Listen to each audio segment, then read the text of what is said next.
یہ تک کہا ہے کہ ہمارا آپ سے کوئی مطالبہ نہیں ہے کہ آپ کما کر ہمیں پیسے دیں. ماشاءاللہ. یعنی وہ میری ذمہ داری ہے کہ میں آپ کو سیٹ کروں گا, آپ کو کمانے کی فکر نہیں کرنی, آپ کو دین کا کام کرنا ہے. ماشاءاللہ تبارک اللہ. یہی کچھ حال میری والدہ کا بھی الحمدللہ.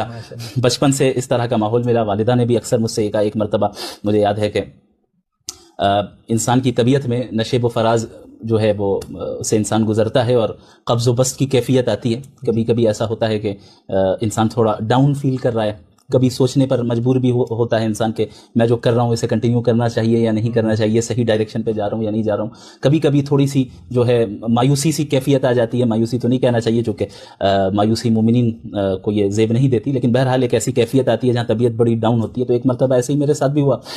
تو میں نے اپنی والدہ سے تذکرہ کیا کہ میں ایسا سوچ رہا ہوں, پتہ نہیں اس فیلڈ میں کتنا آگے بڑھنا چاہیے, میں صحیح کر رہا ہوں کہ نہیں کر رہا ہوں, یا کچھ اور کام کرنا چاہیے مجھے. تو انہوں نے فوراً یہ کہا کہ حالات کو دیکھ کر اگر آپ گھبرا رہے ہیں اور پیچھے ہٹ رہے ہیں تو پھر میری تربیت اور میری پرورش کا فائدہ کیا ہوا؟ ہم نے کیوں پالا آپ کو؟ میں نے پالا ہی تھا آپ کو اس لیے کہ آپ دین کا کام کریں. آپ اس سے پیچھے ہٹنے کا سوچ بھی کیسے سکتے ہیں؟ تو الحمدللہ یہ تو ایک ایگزامپل دی ہے میں نے, ورنہ یہ تو 27 سال عمر ہے ابھی اس وقت میری. 1998 میں میری پیدائش ہے. تو ابھی 27 سال کی مدت میں ان جیسے والدین مجھے ملے الحمدللہ. آپ کو سن کر تعجب ہوگا, عموماً آج کے زمانے میں والدین جو ہیں بچوں سے کہتے ہیں کہ بھئی ایسا نہ کرنا ویسا نہ کرنا ورنہ یہ ہو جائے گا ورنہ وہ ہو جائے گا. ابھی الحمدللہ میرے بیانات وغیرہ بھی موجود ہیں مغربی افکار کے بارے میں. اب مغربی افکار میں نیشنلزم بھی ہیں اور بھی کئی ساری چیزیں ہیں, تو اس پر بھی وہ چیزیں کھل کر کئی مرتبہ سامنے آئی ہیں. تو اس کا ریاکشن تو ظاہر ہونا ہے. ریاکشن ہوا اور لوگوں نے جو ہے مخالفت کی, اور بعض لوگوں نے مطالبہ کیا کہ آپ اپنے اس جملے کو واپس لیں. میرے ابو نے کہا ہے بھولے سے بھی جملہ واپس نہ لینا. یعنی پہلے تو وہ نہیں چھوڑیں گے کہ پیچھے نہیں ہٹنا, کمر کس لو.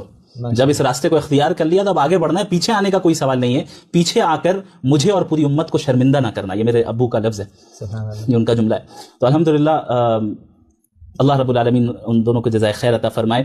اور بس ان کی تربیت اور پرورش بچپن سے رہی ہے, اور پھر ان کے بعد جو احسان ہے میرے اوپر میرے اساتذہ کرام کا ہے.